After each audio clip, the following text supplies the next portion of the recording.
तो वीडियो की शुरुआत में हम देखते हैं कि काजू काफका के अंदर घुस जाता है, जैसे वो भी काजू में बदल जाता है। हमें तब काफका के पास के बारे में बताया जाता है, जहाँ पर हम देखते हैं कि काजू का आने से पहले काफका और आशिनो बहुत अच्छे दोस्त हुआ करते थे, जो बहुत ही हंसी खुशी रहते थे। इस तरह प्रेजेंट में आशिनो अपनी टीम मेंबर से कह रही होती है कि हॉस्पिटल के अंदर एक काजू मिला है और उसके किसी को चोट पहुंचाने से पहले उन्हें उसे मारना होगा। दूसरी तरफ पूरे योकोहामा में ये खबर फैल जाती है और सभी लोग भी तब ये जान जाते हैं कि योकोहामा के एक हॉस्पिटल में एक काजू मिला है। इस तरफ हॉस्पिटल के अंदर एक बूढ़ा आदमी काफका के काजू फॉर्म को देखकर बहुत ज्यादा डर जाता है। रेनो तब काफका को उस बूढ़े आदमी को हंसाने कहता है। ये सुनकर वो तब वहाँ पे स्माइल करता है, पर उसके उस भयानक स्माइल से तब वो बूढ़ा आदमी वहीं पर ही बेहोश हो जाता है। वो दोनों तब उसे उठाना चाहते हैं और उस समय तब काफका एक दीवार पर हाथ रखता है, पर उसके पास की वजह से तब वो दीवार ही वहाँ पे टूट जाती है। इसे देखकर वो दोनों ही पूरा चौंक जाते हैं, क्योंकि काजू फॉर्म में काफका के पास बहुत ज्यादा होती है। वहाँ के शोर शराबे को देखकर तब बाकी पेशेंट भी अपने अपने रूम से बाहर निकलते हैं, जहाँ पर वो लोग तब काफका के काजू को देख पाते हैं। वहाँ पे रेनो तब काफका को जल्द से जल्द वहाँ से भागने कहता है, क्योंकि डिफेंस फोर्स जल्दी ही वहाँ पे पहुँचने वाली थी। वो दोनों तब वहाँ पे खिड़की से वहाँ से भागने का प्लान करते हैं, पर काफका जब उसे खोलने जाता है तब वो पूरी की पूरी दीवार ही तोड़ देता है। पर तब उसे ज्यादा से ज्यादा लोग देखकर वहाँ पे पैनिक करने लगते हैं। रेनो तब उस जगह से नीचे कूद जाता है, पर काफका जब वहाँ से कूदना है तब उसका पावर्स की वजह से वो इतनी जोर से कूदता है कि वो मानो वहाँ पे उड़ने लगता है। दूसरी तरफ डिफेंस फोर्स को यह खबर मिल जाती है कि हॉस्पिटल से काजू भाग चुका है। दूसरी तरफ रेनो और काफका भाग रहे होते हैं, जहाँ पर रेनो तब ये यकीन नहीं कर पाता कि काफका एक काजू है। वो तब ये कंफर्म करने के लिए काफका से ये पूछता है, पर तब वो देखता है कि काफका की काजू बॉडी कंट्रोल से बाहर आ चुकी है। वहाँ पर तब काफका को भी ये पता नहीं होता कि उसके साथ ये सब क्या हो रहा है, पर तभी उसके मुंह से एक टेंटिकल बाहर निकलता है और एक जिंदा पंछी को पकड़कर उसे खा लेता है। इसे देखकर तब उन दोनों को बहुत ज्यादा अजीब लगता है, पर तभी काफका वापस अपने नॉर्मल काजू फॉर्म में आ जाता है। वो तब रेनो को बताता है कि उसे बहुत जोर से सुसु आई है। इस पर रेनो तब उसे थोड़ी देर के लिए उसे रोकने बोलता है, पर काफका तब बताता है कि वो इसे रोक नहीं सकता। रेनो तब उसे कहता है कि वो सुसु करेगा कैसे, उसके पास तो सही बॉडी पार्ट्स भी नहीं थे। पर तभी काफका दूसरी जगह से सुसु करने लगता है और इसे देखकर तब वो दोनों ही वहाँ पे बहुत ज्यादा चौंक जाते हैं। काफका तब वहाँ पे ठीक होने की उम्मीद छोड़ देता है, पर रेनो तब उसे वहाँ से भागने बोलता है, क्योंकि अगर डिफेंस फोर्स ने उसे देख लिया तो वो लोग तभी उसे मार देंगे।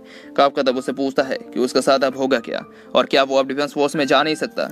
रेनो तो बताता है कि वो अभी एक काजू है और डिफेंस फोर्स काजू से ही साधारण लोगों को बचाती है। अगर उन्होंने उसे देख लिया तो वो लोग उसे तभी मार देंगे। और इसे सुनकर तब काफका और भी ज्यादा घबरा जाता है, पर तब वो ये सोचता है कि वो अब और डिफेंस फोर्स में नहीं जा सकता है और इससे वो आसिनो के साथ दिया हुआ वो वादा पूरा नहीं कर पाएगा।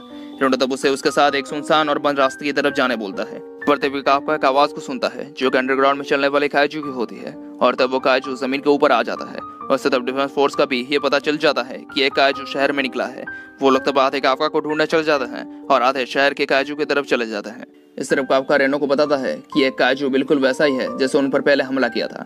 उसे सुनकर तब वो बताता है कि दूसरे एक काजू को निकलने से अब कम डिफेंस फोर्स से लोग उसका पीछा करेंगे और अब लोग भी काजू की वजह से भाग चुके होंगे, तो यही उनके लिए भागने का सबसे अच्छा मौका है। और काफका तब रेनो की बात मानते हुए वहां से भाग जाता है। दूसरी तरफ हम देखते हैं कि काजू की वजह से जो धमाका हुआ था उससे लड़की कुछ चीजों के नीचे दब गई थी और उसकी बच्ची तब उसे बचाने की कोशिश करती है, पर बहुत कोशिश के बाद भी वो उन चीजों को अपने मुंह के ऊपर से उठा नहीं पाती।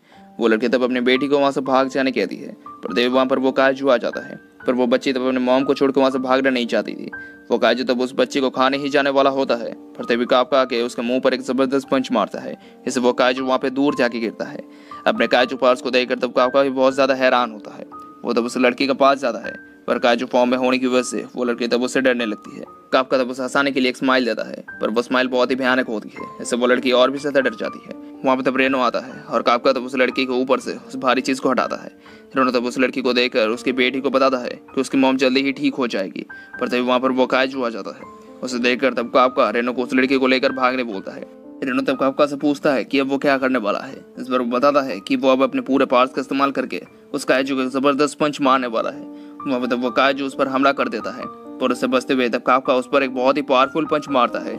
इस सब एक ही पंच से वो काजू पूरा का पूरा फट जाता है और उसके सभी बॉडी पार्ट्स तब चारों तरफ बिखर जाते हैं। और अपने पार्ट्स को देखकर वहाँ पे काफका भी बहुत ज्यादा हैरान हो जाता है।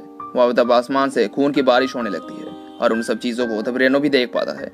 वो पूरी जगह और काफका तब खून से भर जाता है, पर उसे काजू फॉर्म में देखकर तब वो छोटी बच्ची बहुत ज्यादा डर जाती है। काफका तब उसके पास जाता है और बताता है कि डिफेंस फोर्स जल्दी ही वहाँ पे आती होगी, तो अब उसे चिंता करने की कोई जरूरत नहीं है।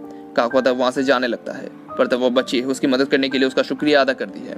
उसे सुनकर तब काफका को हाशिनो के बारे में याद आता है, जहाँ पर बचपन में वो लोग बहुत ही अच्छे दोस्त हुआ करते थे, पर काफका तब भी उसके साथ किए गए वादे को भूला नहीं था। रेनो तब उसे वहाँ से जाने बोलता है, क्योंकि जल्दी ही वहाँ पे डिफेंस फोर्स आ सकती थी। काफका तब बताता है कि उसने अभी तक हार नहीं मानी है, वो अब भी आशिन को साथ खड़ा हो सकता है और तब काफका का सिर नॉर्मल होता है। थोड़ी देर बाद वहाँ पे डिफेंस फोर्स आ जाती है, पर वहाँ की हालत को देखकर तब वो लोग भी कुछ समझ नहीं पाते कि वहाँ पर हुआ क्या था। वो लोग तब उससे छोटी बच्ची को पाते हैं। जब आराशी तब उससे उस काजू के बारे में पूछता है, इसने उन पर हमला किया था, पर उस काजू के बारे में सोचते ही वो लड़की तब डर जाती है। आशुना तब उसे शांत करती है। वो लड़की तब उसे बताती है कि क्या वो उससे वादा करेगी कि वो उस अच्छे काजू को चोट नहीं पहुंचाएगी, और उस काजू ने उसकी मॉम की जान बचाई है। उसका बात को सुनकर तब आशुना बहुत ज्यादा हैरान हो जाती है। इसके बाद हमें कुछ महीनों के बाद का सीन दिखाया जाता है, जहाँ पर काजू डिस्पोजल टीम के लोग न्यूज देख रहे होते हैं, और वहाँ पर तब काफका के काजू के बारे में बताया जाता है। इसका नाम डिफेंस फोर्स ने दिया है काजू नंबर 8। वहाँ पर तब बताया जाता है कि ये 8 नंबर का काजू है, ऐसे डिफेंस फोर्स ने कोड नेम दिया है। वहाँ पर तब रेनो भी आता है, और तब वो उस न्यूज़ को देखकर सोचता है कि काफका एक अकेला ऐसा काजू है ऐसे डिफेंस फोर्स अभी तक ढूंढ रही है, पर अभी सभी ऑफिसर्स उसे ही ढूंढ रहे हैं। वहाँ पे एक आदमी तब रेनो को 2 लिफाफे देता है और बताता है कि उसके और काफका के लिए 2 मेल्स आए हैं। वो लोग तब बताने लगता है कि काफका हर साल डिफेंस फोर्स में घुसने के लिए वो एग्जाम देता है, पर वो आज तक कभी भी पास नहीं हो पाया। वहाँ पे रेनो तब अपना मेल देखता है, जहाँ पर उस मेल में कहा गया था कि रेनो डिफेंस फोर्स के लिए टेस्ट को पास कर चुका है, और अब वो डिफेंस फोर्स के पास जाके वहाँ पे एग्जाम को दे सकता है। सुनकर तब रेनो बहुत ही ज्यादा खुश होता है।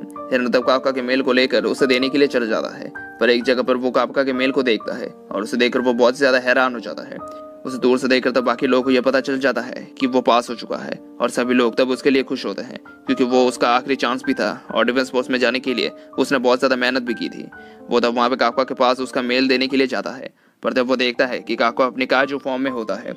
उसे देखकर तब वो उसे नॉर्मल होने बोलता है। काफका तब वहाँ पे नॉर्मल तो हो जाता है, पर उसके दांत तब भी काजू के ही होते हैं।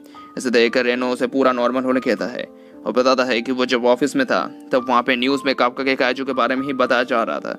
काफका को अभी अपने काजू फॉर्म को बाहर नहीं निकालना चाहिए, वरना उनके लिए मुश्किलात और भी ज्यादा बढ़ सकती है।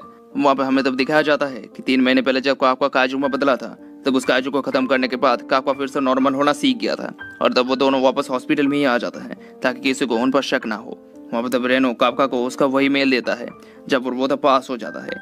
रेनो तब उसे बताता है कि उसे अब हर समय अपने काजू फॉर्म को छुपा कर रखना होगा।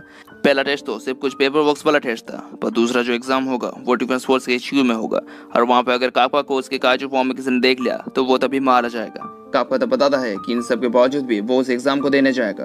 वो 3 महीने से पूरी तरीके से नॉर्मल होने का कोई रास्ता ढूंढ रहा है, पर उसे अभी तक कोई रास्ता नहीं मिला है, पर डिफेंस फोर्स में जाने का यही उसके लिए आखिरी मौका है। रेनो तब उसे बताता है कि एग्जाम के दौरान अगर काफका को कुछ भी हो गया तो इसके बावजूद भी वो पीछे नहीं हटेगा, पर तब वो फिर से काजू में बदल जाता है। ऐसे देखकर तब रेनो गुस्सा हो जाता है और वहां से चला जाता है। उसके जाने के बाद काफका तब खुद को हौसला देता है और बताता है कि अब उसे अपने हुनर को दिखाना होगा। 10 दिन बाद आखिरकार उनका एग्जाम की डेट आती है, जहाँ पर रेनो और काफका तब डिफेंस फोर्स के बेस में चले जाते हैं, जहाँ पर उनका एग्जाम होने वाला था।